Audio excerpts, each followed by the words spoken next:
How to download the offline songs on Esound. Hello everyone, my name is Smile and in this video I'm going to show you how you can do that. For that you can simply go on the Google Play Store. On the top search bar you can simply search for Esound and you can install the latest version of Esound on a device, which is this one right here. Now what you can do to hear the offline songs on eSound is follow the steps. Install the eSound app that you've already done. Now create your account or login. Just like in Spotify, you need to create your account by using the Google or your phone number.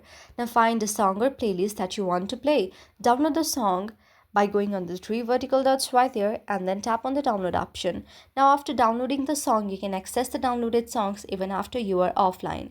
Ensure offline mode is enabled. Check the storage settings as well and you are done. You can just hear the music as you want to. Here are some tips like ensure you have the stable internet and regularly updated eSound app as well. By following the steps, you should be able to download and enjoy your favorite songs offline using the eSound app as well.